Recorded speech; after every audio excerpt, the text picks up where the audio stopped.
In the sacred spaces of worship and prayer, music holds a special place.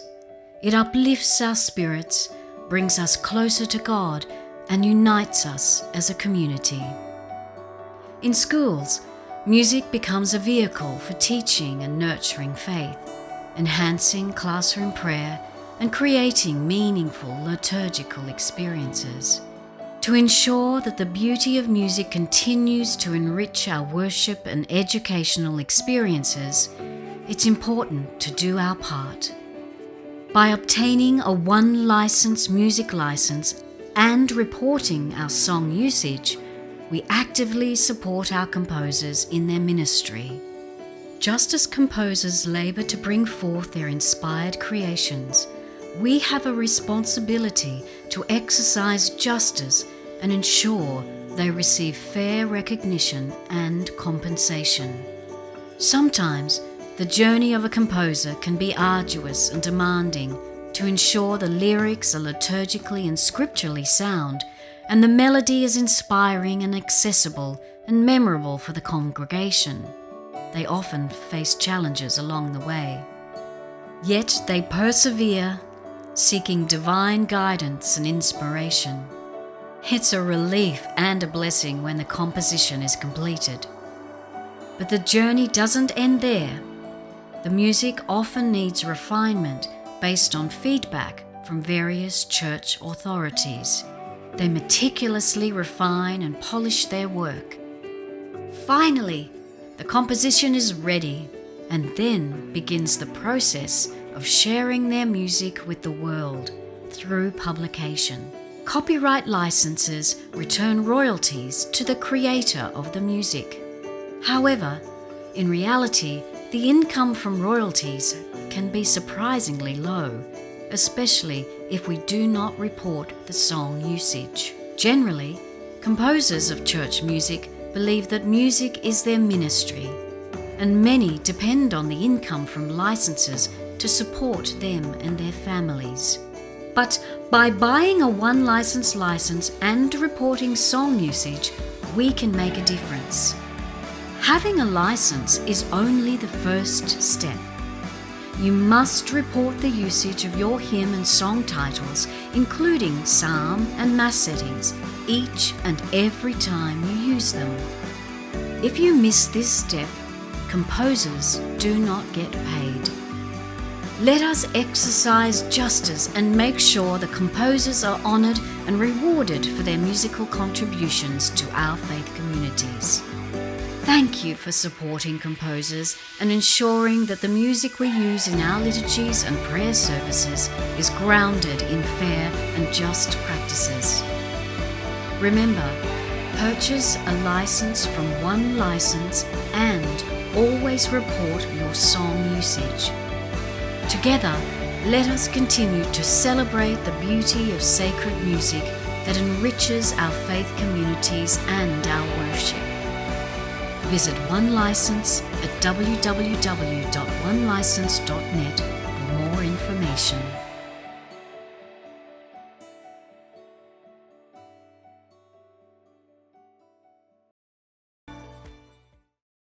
Welcome to One License 101 Live. I'm Siobhan McGuire, and I serve as the Copyright Education and Outreach Specialist for the One License team, and for several years now. Thanks to feedback from license holders like you, our annual new user webinar during the first quarter of the year has taken on a new format with several webinar opportunities designed to assist license holders at all comfort levels.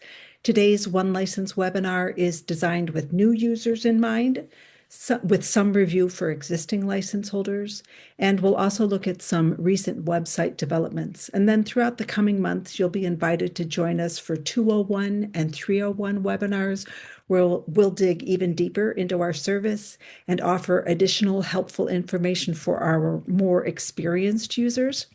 And so our goal today is to share a variety of tips and tricks for navigating our site and for making the most of your license permissions, and also to introduce some website features, and finally to answer as many of your questions as possible. Our webinar today will be recorded, and we will share that recording in our upcoming February newsletter, as well as on our blog, news.onelicense.net. That blog site is an excellent resource for all of the latest news from One License. And David, whom you'll meet very soon, will be sharing several helpful links from our blog in our chat throughout the webinar today.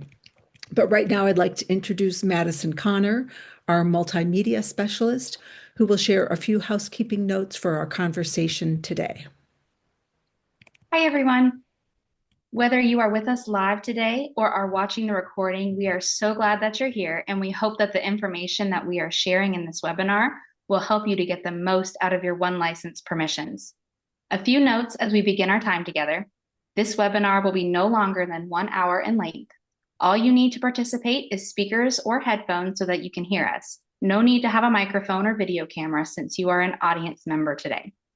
Feel free to grab a writing utensil if that would be helpful to you, or maybe open up a Google Doc so that you can take notes throughout the webinar today if you would like. Our time today is divided into 4 parts. First, we will share some One License background and offer some basic information about copyright. Then we will talk about how to read copyright information, what to pay attention to, and what to report under your license permissions.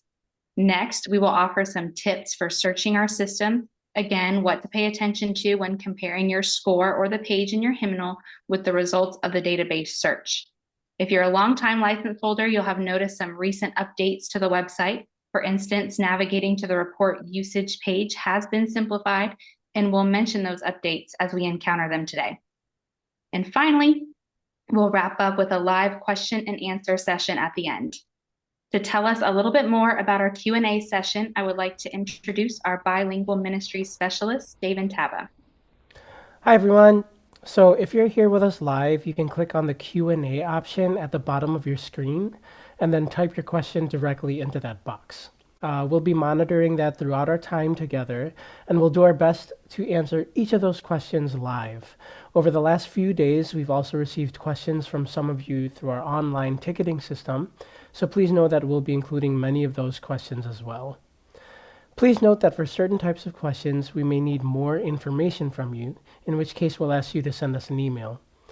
If you're watching this recording or you have a question that's specific to your organization, our online ticketing system is going to be the best and fastest way for you to get in touch with the One License team. You can email us at info@onelicense.net or log into your account and submit your question through the Contact Us link, which I'll cover later. One feature of our ticketing system is that if you're logged into your account and you send us a message through that contact link, all of your account information, such as your license number and the organization name, they'll be automatically be sent to us along with your request. So that's super helpful. It's helpful for us on the One License team and allows us to find your account much more quickly. Feel free to write webinar in the subject line of your message and know that we will respond by email, typically within 2 to 3 business days. Back to you, Siobhan. Thanks so much, David. Here at One License, we focus on an educational and proactive approach to copyright. Our team is made up of church workers, composers, and musicians. We know how confusing copyright can sometimes feel, and we want to help you be confident that you understand copyright basics and that you know what you need to do in order to follow copyright law. Our database currently has more than 275,000 titles, and we partner with more than 300 member publishers. Here you can see a few of our premier member publishers. These are some of our larger publishers and are probably names that are familiar to you.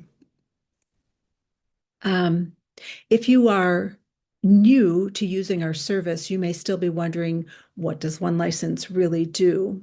One License is primarily a licensing service and then secondarily a downloading service. Based on your license type, you can report your music usage in your account.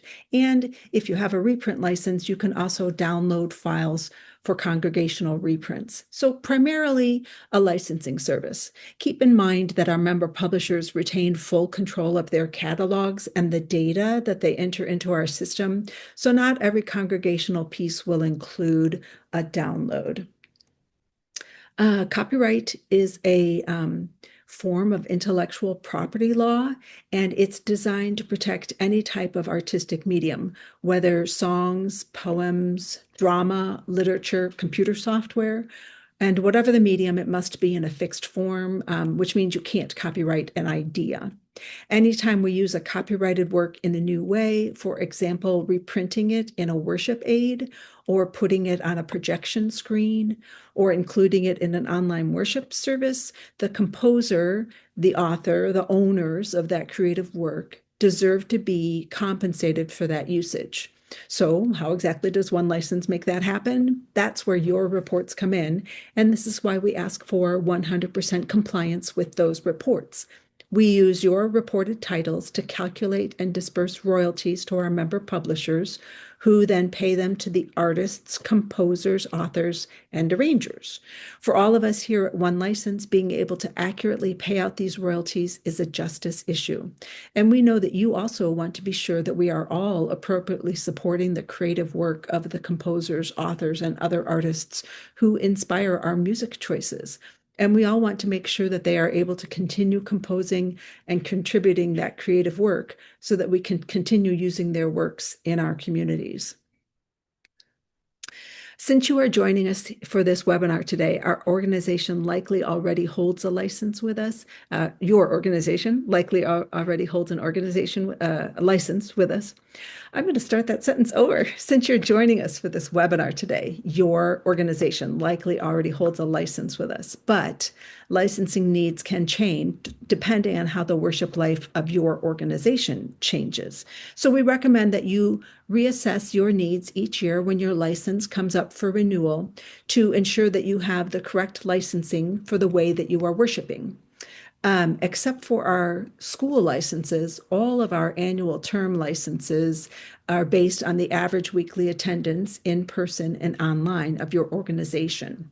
Our categories are not based on usage amount. Rather, we want to know your average attendance for all of your in-person worship services and average views for all of your online worship services that take place in a typical week.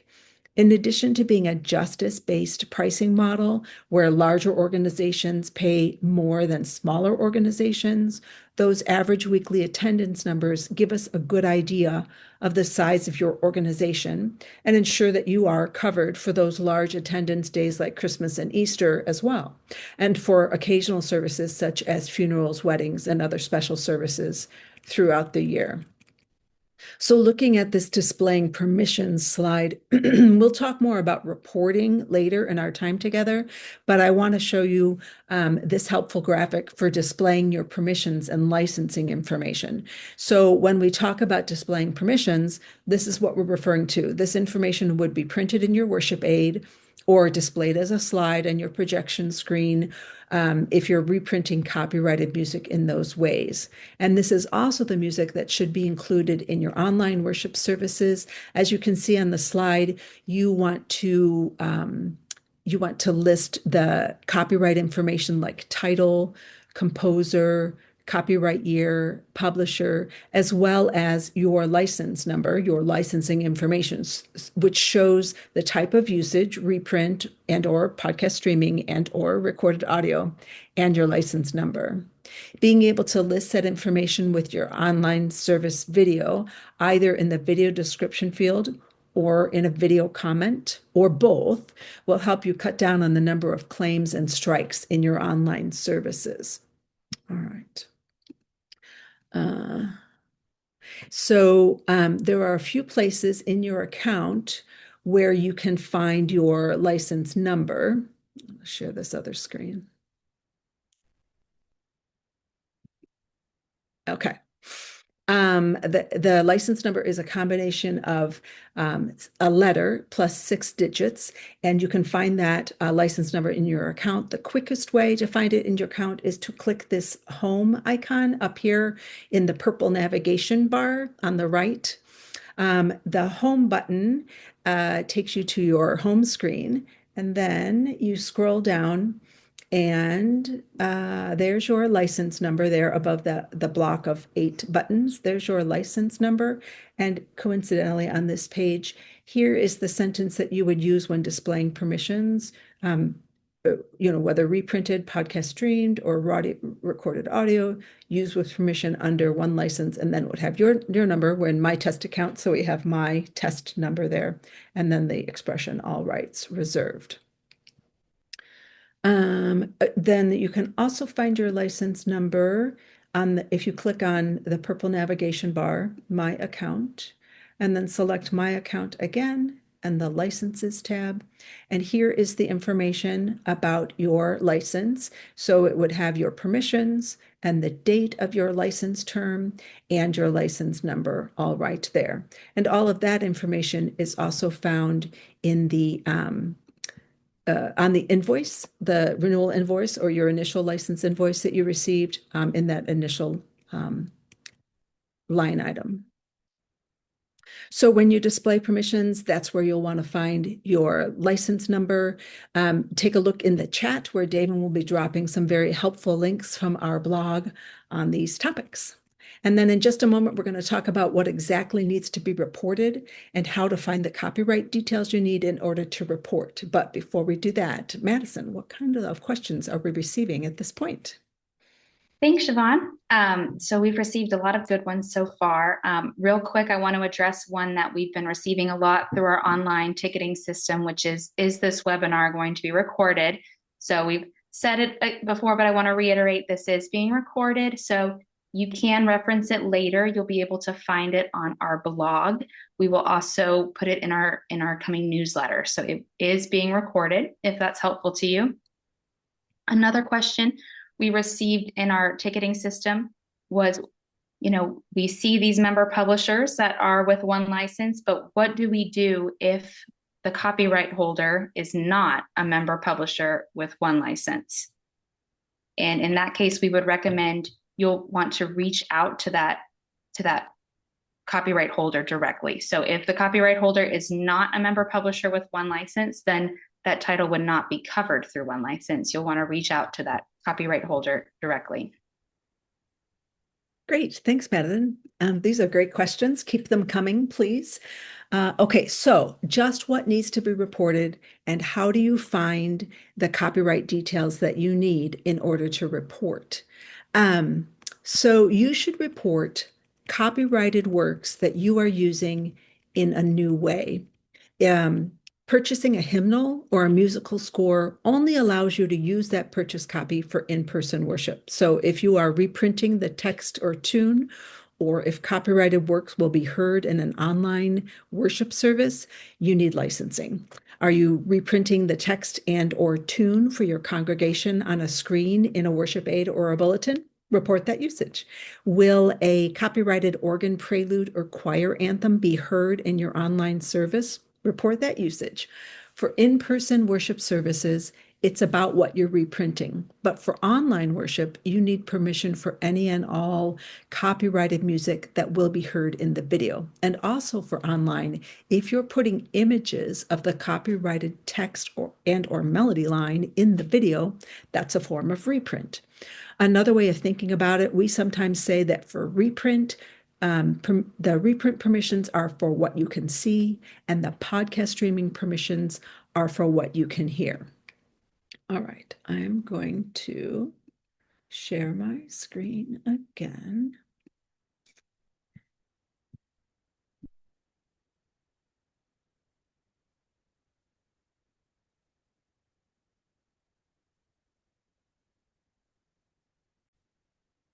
Okay. So let's keep in mind that copyright claims, copyright is a song-specific idea, and it's not resource or hymnal specific. And what I mean by that is, let's consider like the Evangelical Lutheran Worship Hymnal. Augsburg Publishing produces that hymnal, and in that hymnal you will find many copyrights that are held by Augsburg, by the publisher. But there are also copyrights from other copyright holders, for instance, GIA, OCP, Hope, Northwestern, and so on. And so the copyright claim on the hymnal doesn't affect the copyright claims on any of the songs inside the hymnal. So if it's a GIA copyright in an ELW hymnal, you need GIA's permission to use that hymn, right? This would also be true with other collections like organ or keyboard collections. So be sure you're paying attention to the copyright claim on the individual work itself, the song, the hymn, the arrangement, the prelude, the handbell piece, and not just the book or collection or hymnal that it's published in. Most hymnals will have those copyright details at the bottom of the hymnal page for you. And in a collection like an organ prelude collection, you would find those copyright details at the bottom of the title page for the individual work. With hymnals, in some hymnals, there is some copyright information that would be indexed in the back of the hymnal. So if you don't see copyright information on the hymnal page, check that copyright index in the back. In some hymnals, that's the case. Okay, so we're looking here at a song, "To Be Your Presence." This text is by Dolores Duffner, and the tune, Engelberg, is by Charles Stanford. And there's a copyright claim on the words. A 2003 GIA publications for Dolores Duffner's text. There is no copyright claim for Stanford's tune. In general, copyrighted works tend to move into the public domain 70 years after the death of their creator. That's a general rule of thumb. The main thing is to look for that copyright claim. David is dropping a link to Understanding Public Domain from our blog with some more information about public domain. It's not unusual for a variety of texts and tune combinations to work together. So in some cases, you may need to report text and tune separately. That is, you might make two reports for a single song, right? You may find that the most common or popular text and tune combinations will share an entry in our system. Here's another example. This is God Is Here. I believe it's Fred Pratt Green, and the tune is Abbott's Lee. Yes, right, by Cyril Taylor. So there's a copyright claim on the words and a copyright claim on the tune, and they both happen to be held by Hope Publishing, one of our member publishers. And then here's one more arrangement, one more example. This is an arrangement by Joel Rainey of Bernadette Farrell's Christ Be Our Light. With arrangements, you want to pay attention to details about the underlying work. For instrumental arrangements, you're looking at the underlying tune, but with choral arrangements, you might need to consider the text as well as the tune. In this case, Bernadette Farrell wrote both the text and the tune, and they're still copyrighted, and so it's actually her tune. Well, it's a handbell arrangement, so we're only worried about the tune. It's her tune, her copyrighted tune, that you would report with us. The arrangement doesn't qualify to earn usage royalties because Farrell's copyright on the original tune is still in force. So there's nothing to report for Rainey's handbell arrangement, but you do want to report usage of Farrell's text and tune. This arrangement, Rainey's arrangement, is known as a derivative arrangement. The underlying copyright earns usage royalties. The derivative arrangement does not. But let's consider what happens if the original text and tune are in the public domain. Let's say that Joel Rainey created a choral arrangement of Silent Night, for example. In that case, the arranger can earn usage royalties because there isn't an underlying copyright to consider. So you would report the usage of Rainey's fictional arrangement of Silent Night, and then there wouldn't be anything to report for the original Silent Night text and tune since those are now in the public domain. We have a super helpful webinar devoted to this topic of derivative arrangements on our blog. So David is dropping a link to that in the chat for you.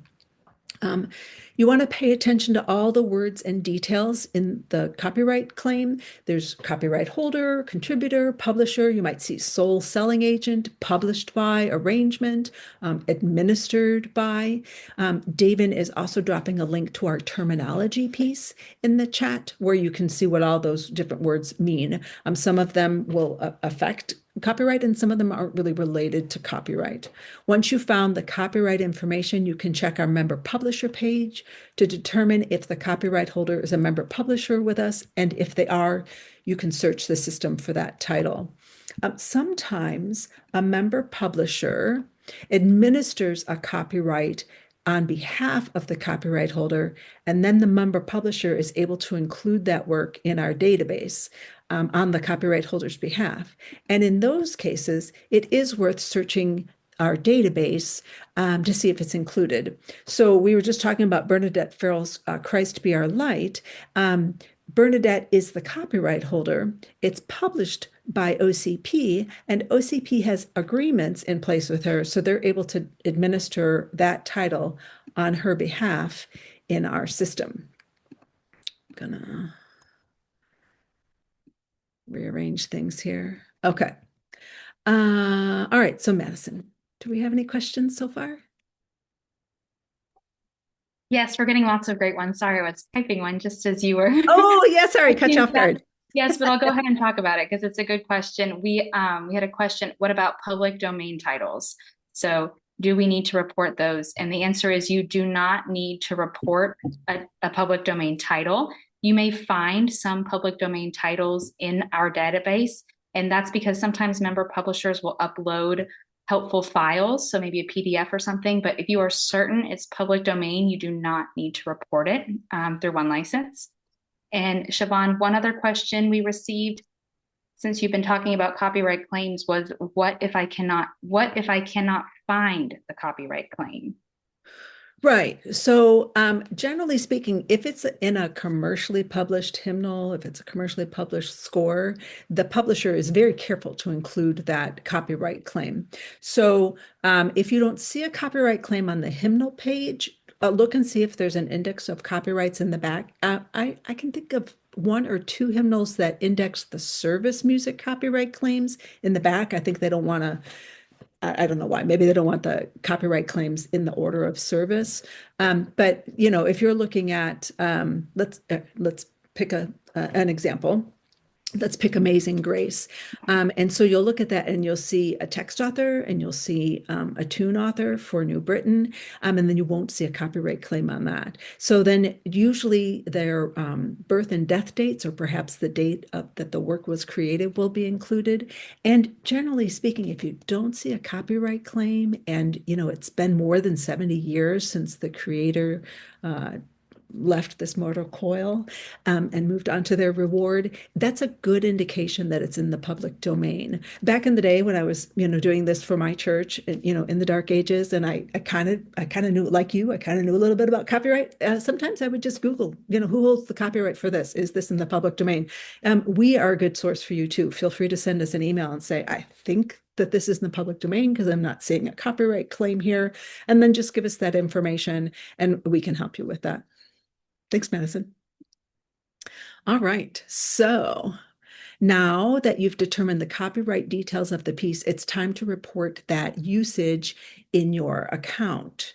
So, as I mentioned earlier, we are primarily a reporting service, and we're only secondarily a downloading service. For reprint, you can reprint the congregational part, but it doesn't, the reprint license permissions don't allow you to reproduce the piano accompaniments, the guitar chords, the choral parts, the instrumental parts, only the congregational part. If you need copies of the instrumental or choral parts, you want to go to the publisher for that.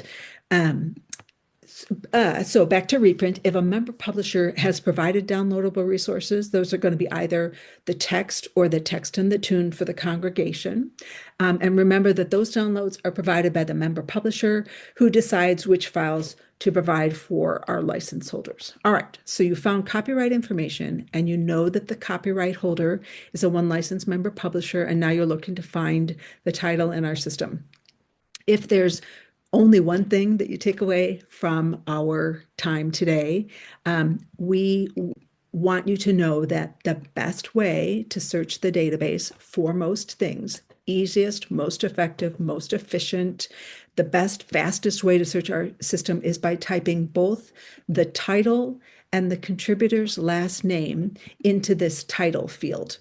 There are other ways to search the system, and for some things you might choose to search that way, but generally speaking, if you type the title and the contributor's last name into the title field, you're going to get a match in the first 5 to 6 returns, if not the first, if that title is in our database. Searching by title alone, we don't recommend that. You might have to search through page after page. You want to refine your search by entering the title and then the contributor's last name, which might be the composer or the text author or the arranger. Okay, there are some instances where you might want to use a different method, and David is going to drop a link from our 2024 201 level webinar where we discussed other search strategies and when you might want to use them.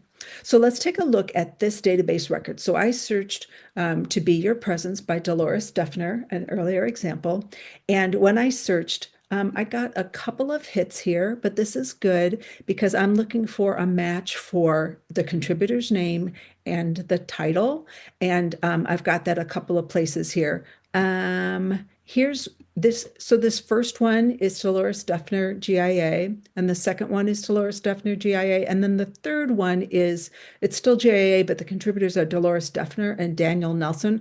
I'm not familiar with this, but I assume that this is Daniel Nelson's arrangement of Dolores, or perhaps a separate tune using Dolores Duffner's text. I'm thinking it's arrangement because it's not approved for reprint. So it's probably like a choral work or something, but who knows? I don't know that work. You could find it on GIA's website if you're interested, I'm sure. So I found a match for title and contributor. And I want to be sure that it's approved for the way I want to use it. So here are permissions icons. And if you hover your cursor over the icons, you can see what they're each for. This work is approved for reprint and podcast streaming. So if you have either or both of those licenses, you're approved to use it under your permissions. It also is approved for non-commercial and commercial recorded audio. And if you have the recorded audio license, then it's approved for those usages as well. David can drop a link to our permissions icons blog post in the chat with more information about these permissions icons. So if the copyright holder on your, say, hymnal page and the copyright holder in the database entry is different, just keep in mind that copyrights can change hands. If you're not sure, you can reach out to one of the copyright holders, but To Be Your Presence, Duffner, is a good indicator that you've found a match, right? It's not uncommon for the copyright year to be different in the database record than the copyright year that's printed on your hymnal page. And it's not uncommon for the copyright holder to have changed, especially as smaller publishers are absorbed or bought out by larger companies.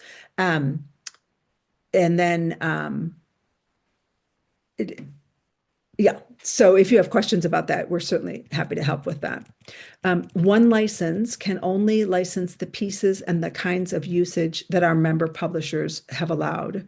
So if a piece is not in the database, or if it is in the database but not approved for instance, podcast streaming usage, and you need podcast streaming usage, then you'd want to go directly to the copyright holder for those permissions.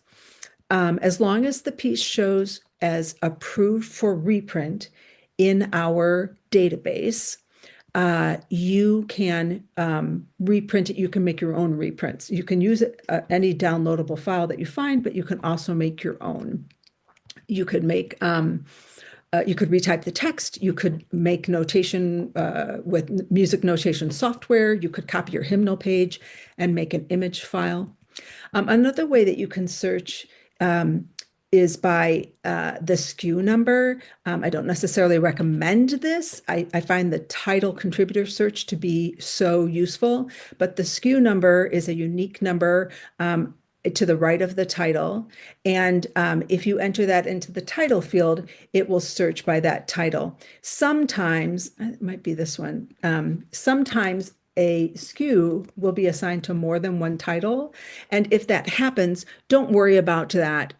Each member publisher has their own numbering system, and our system won't be confused if you report, if you report the title that you used. And don't worry that they have that more than one SKU is associated with a title. You can use any downloadable files that you find in the database. Some of the files that you're looking at might have different fonts, might possibly be in different keys, depending on the publisher. And it doesn't matter whether or not you have that hymnal in your pews or on your resource shelf in your office. The downloadable, whether or not there's a downloadable file and what resource it's from, does not affect whether or not you have permission to use it under your license. Downloadable files are separate from permissions. License holders in most parts of the world don't even need to select a hymnal collection when downloading a file or reporting usage. The one exception to that would be our license holders in Australia and New Zealand, who do select a graphic source because in those regions, royalties can be earned on the graphic of the music itself. Always search by title and contributor, since not all member publishers index their hymnals. You can use the hymnal search field if you like, and you can either type your hymnal here, or you can scroll through the long list to find your hymnal. But keep in mind that when you search by hymnal, you're searching a subset of the database, those titles linked to that hymnal by the member publisher, while the title field searches the entire database. Okay, when you use a copyrighted title, report copyrighted title. Your reports translate directly into royalty payments for the composers, authors, and publishers. At One License, we rely on 100% self-reporting to calculate and distribute royalties. When you report your titles, please be aware that our member publishers really do appreciate that. The reporting window is 20 weeks, 6 weeks into the past and 12 weeks into the future. So right now you can report in the reporting weeks that are open are November 3rd through March 22nd. And then each week, the oldest week rolls off. So next week, the November 3rd week will roll off, and a new week will roll on. March 23rd will roll on. You can make changes to any report in the reporting window, but once in the 20-week window, but once the reporting week rolls off, that week is closed, and you can view it, but you can no longer edit it. To view older reports, you scroll down here and choose Annual Past Reports. And those are viewable, but not, you can't edit them. You can't make changes. If you missed some reporting at some point, you can report those titles into any of these open weeks while you're catching up. It doesn't so much matter to us what weeks you report usage in, but more importantly, that you report, assuming that you had an active license when you use that title that you're wanting to report. Your reports can be used as a planning tool, though, if you're consistently reporting titles when you use them. You can download a PDF of your reported titles down here at the bottom. So annual past reports, you can look at your past reports there, and then you can download your reports here, and they'll download into your account. You can select Manage to report a title, and then You can, if you have reported a title, let's report Bernadette Christ be our light. Let's report her here in week 3.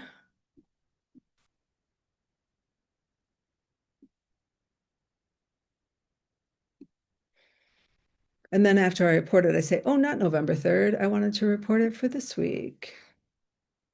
There we are, February. And then it just reports it into your February 16th week. Oh, I don't think I saved that.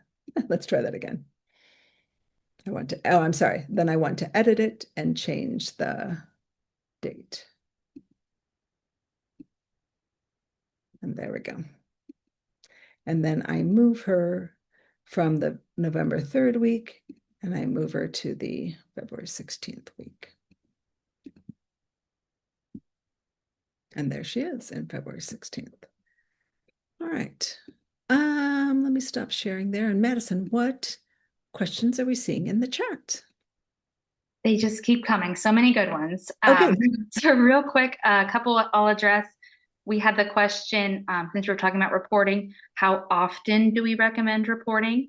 And we typically recommend weekly or monthly, but ultimately it's whatever works for your organization. So whatever's helpful for you. We know many license holders, it just helps them to sit down once a week and do it, but it's whatever works for you is the answer to that question. Another question we've received, if I'm a new user for the institution, how do I obtain an account so that I can get in and start reporting? So the primary user for the organization can add additional sub-users. So you'll want to ask that person and they can go into their account and they can add you as a sub-user so that you can get in and report as well.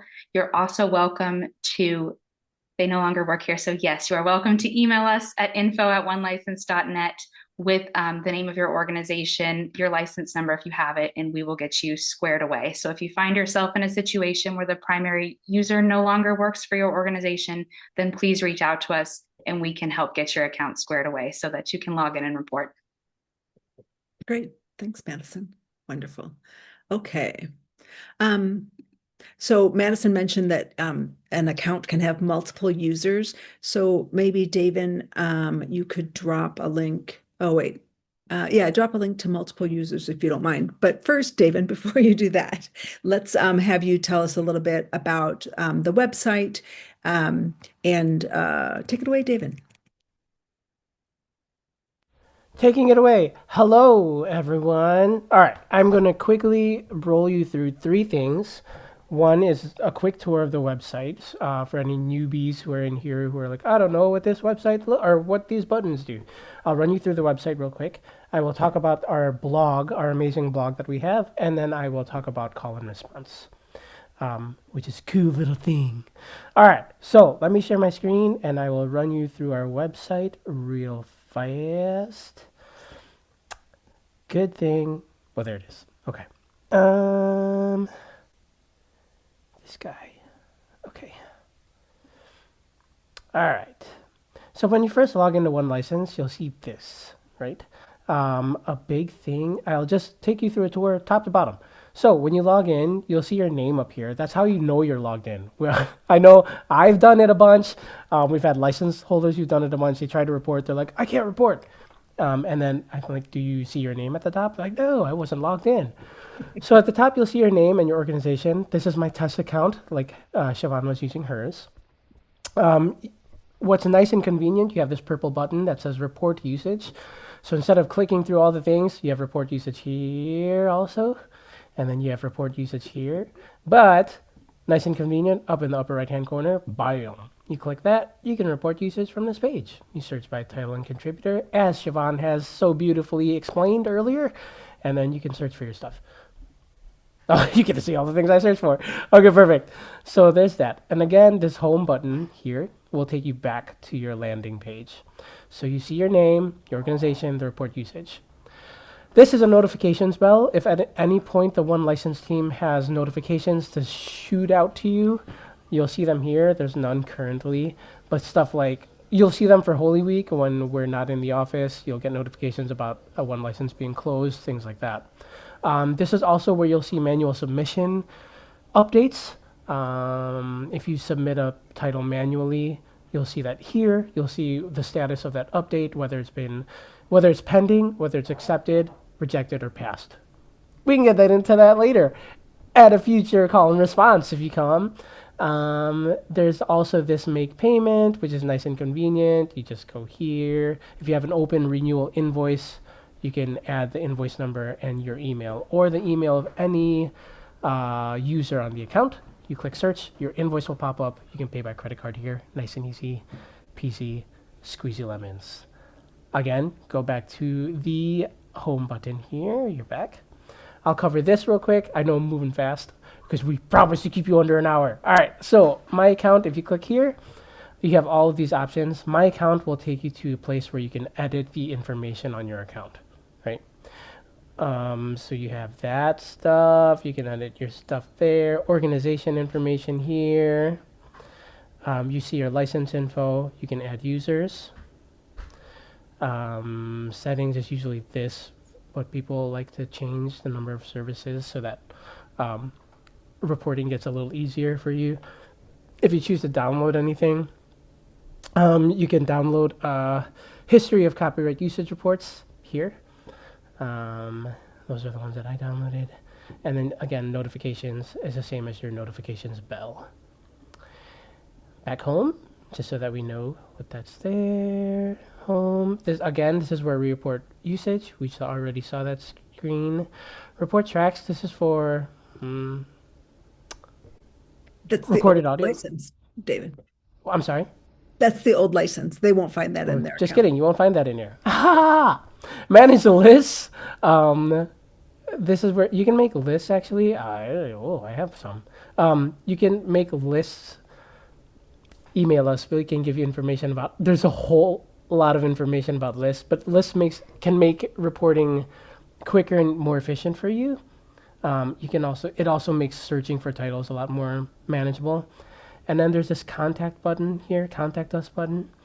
Like we mentioned earlier, if you contact us through this link, it'll already include your name. We'll know where you're coming from, and then your subject line, and then you just write in here your inquiry, and we'll get back to you. So there's that. I'll go back home. All right. Siobhan already covered this. You see your license number. You see the status of your license. You can see here that I am a lifetime license holder at, I'm just kidding, this is my test account, at one license. All right, and then you have all these super convenient buttons here. Again, report usage, tutorial resources, a bunch of material, educational material that we have for you. My account, we were already there. Pay my bill, we were there. Manage the list, we were there. Downloads, we were there. Member publishers, if you are using a title and you find the copyright claim and you see the copyright holder, I don't know, Dave and Taba Music, and you're like, it's Dave and Taba Music, one licensed member publisher. If you go here, it'll take you to the member publishers page, which is searchable, right? So you can search for a company, and if they're a member publisher, they'll conveniently pop up there. All right. And contact us, we were already there, okay? And again, this beautiful, you just click on it and it copies it for you. You can just paste it in your worship aids or on your live stream description, your Zoom description, your online video description. Super quick overview of the website. The second thing I said that I was going to cover was the blog. So here's the blog. It's news.onelicense.net, but if you click here, or if you see here, they have a shortcut on your landing page to get there, right? So if you're here, it'll take you to the blog. A lot of articles here for you to peruse through. If you ever emailed us, we most likely have included links from this blog in our email to you because we think it's super useful. We believe in it. So that's our blog. It's searchable. You can search for anything. Basics of reporting is the one we send all the time. Catching up on reporting, how to search. You like how we know all the titles of the blogs. So there's that. One I will recommend to you that someone, either Siobhan or Madison, will post in the chat is the 2025 year in review. It just shows like a charcuterie board of the pieces that were most popular in 2025. So you'll see here, if you scroll down, it'll just give you a good sample of the articles that we use often. Public domain. There's a website tour, terminology, which we posted in this chat, catching up on your usage, managing YouTube claims, yada yada. So basically, our blog is a great resource that we would highly recommend using. There's that. And then the last piece that I will cover for you all, as I'm flying through my time, is call and response. Let me stop sharing. Call and response, I like to think of it as an open office hours where you get to interact with the one license team. What a lot of people don't know is that there are only 7 of us on the team. So it's a place to come, meet us one-on-one, bring your questions. It's license holder centered. So there are prescribed topics to each call and response. However, the whole conversation is led by license holder questions, which I think is a great way for us to directly address your needs in that, 45, 50-minute span. So look out for news for future call and responses. They'll be in the newsletter. There's one in March, April, and May. So next month. I'll be in all 3. So come visit me so that I have people to speak with and be friends with and talk about copyright. So that's all. That's my time. Let me pass it on to Madison, who will share some information about our social media page, our newsletter, our amazing podcast, which is new, and webinars like the one that you're in today. Thanks, David. So all these blog articles that you've been receiving today, we also like to share them in our One License news, our monthly newsletters. These are sent out on the last Tuesday of each month, and they feature our latest blog posts, news from our member publishers, tips from our team, and more. You can email us at info@onelicense.net if you're not signed up for that newsletter, and we will get you signed up. We also invite you to search for One License on Facebook and to follow our page. We post our newsletters there and other helpful resources and updates. In addition, as David shared, we have our new podcast called Sacred Sounds. We post it on our Facebook page as well as our YouTube channel. A new episode is released every month, and each podcast includes things such as interviews with our member publishers, deep dives into some public domain tunes, and we also answer some frequently asked questions about our service there as well. And finally, if you enjoyed this webinar, stay tuned because we are excited to host both One License 201 and 301 webinars later this year to get into a little bit more information. And now we will transition to the remainder of our Q&A portion. David, what kinds of questions are you receiving? Great. Thanks, Benson. Let me see. I answered a bunch. Let me see if there was. Oh, there were a couple questions asking, do I display my license number with every title that I use in my slides or in my worship aid? Great question. So in terms of displaying your permissions, you'll want to display the copyright claim of every title that you use, that you reprint in your worship aid, or every title that's heard on the live stream or online video of your worship service. So all of the copyright information from those individual titles should be posted. But in terms of displaying the license information, you can just display that once, whether that's in your worship aid or in the video or live stream itself, or in the description of the live stream or the online video. That's helpful. If I'm missing anything, team members. That's right. Perfect. We had a question about reporting from another subscription service, and there is one subscription that reports automatically for reprint into our database, and that is Christian Worship Service Builder. It's that's Northwestern Publishing. It might be Concordia. But anybody else, if you have a subscription with Sundays and Seasons or Right Song or if you have a hymnal subscription with OCP, none of that usage would be reported automatically into one license. And so if you're reprinting titles or if you're worshiping online, then you want to be sure and report that into your account so that the copyright holders are credited for their royalty distributions. And even with that one subscription with Christian Worship Service Builder, Christian Worship Service Builder, I think I have the right name. Even with that one, it wouldn't report like the choral anthems or the prelude music or any other instrumental non-hymn music. So you'd want to report those directly into your account. And it's a good idea to check in to your account periodically and just make sure that everything looks right, that all the reports are up to date. Now, these are great questions. All right, well, thank you all for these excellent questions. And Madison and David, thank you for your time here today. I do appreciate the hard work and the care that you provide to our license holders together with the rest of our team. And I thank you, our license holders who have joined us today. We appreciate your time and attention to this important information and hope that it helps you to use our service to support your ministry. As we mentioned at the beginning, a recording of this webinar will be available on our blog in the next few days.